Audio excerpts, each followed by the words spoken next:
तो मोदी जी हैं, दौड़ा के भी मारते हैं, कीचड़ में फंसे तो और मारते हैं, और मारने के अलावा धोते हैं फिर मारते हैं। लेकिन यही कांग्रेस जब देश में इमरजेंसी लगाई थी तो उस समय क्या लोकतंत्र खतरे में नहीं था?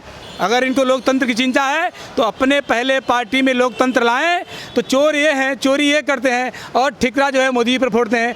कहीं किसान को उकसा रहे हैं, कहीं किसी को उकसा रहे हैं, झूठे आरोप लगा रहे हैं।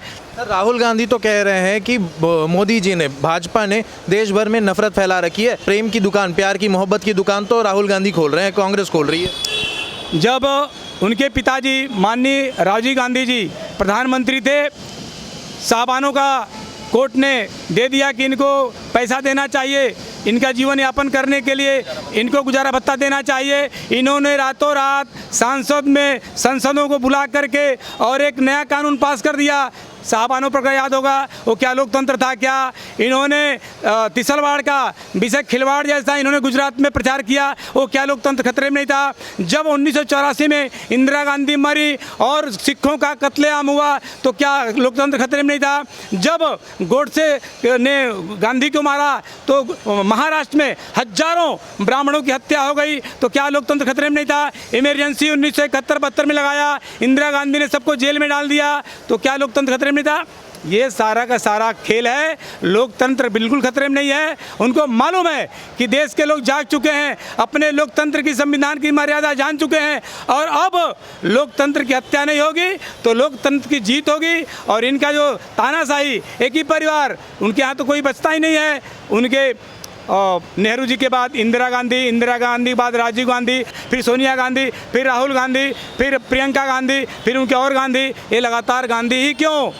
अगर इनको लोकतंत्र की चिंता है तो अपने पहले पार्टी में लोकतंत्र लाएं और देश में तो लोकतंत्र पूरा बल्ले बल्ले है। भारत माता की जय।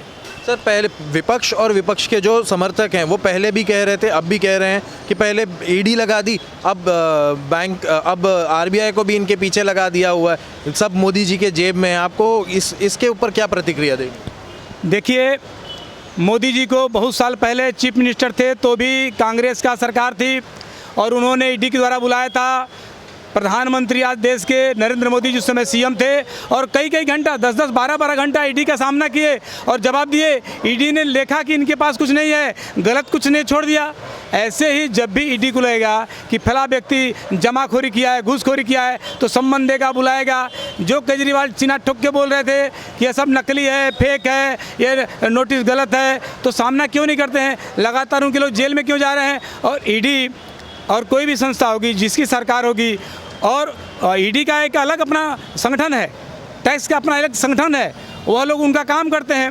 लेकिन यही कांग्रेस जब देश में इमरजेंसी लगाई थी तो उस समय क्या लोकतंत्र खतरे में नहीं था? आज जो है ईडी अपना काम कर रही है, टैक्स विभाग अपना काम कर रहा है, बाकी लोग अपना काम कर रहे हैं। जनता सही चुनाव करके देश को चलाने का, देश को ठीक ठाक करने का, सुशासन प्रशासन और देश हमारा विकास करे, भारत माता की जय जयकार हो, इस पर अगर मोदी जी काम कर रहे हैं तो इनका छाती फट रहा है कि कैसे भारत विश्व गुरु बनने जा रहा है। सर, सुप्रीम कोर्ट ने इलेक्टोरल बॉन्ड्स को कैंसिल कर दिया है। कांग्रेस इस पर आक्रामक हो गई है, कह रही है कि ये बीजेपी का सबसे बड़ा स्कैम है जो पकड़ा गया है। इस पर क्या प्रतिक्रिया देना चाहेंगे?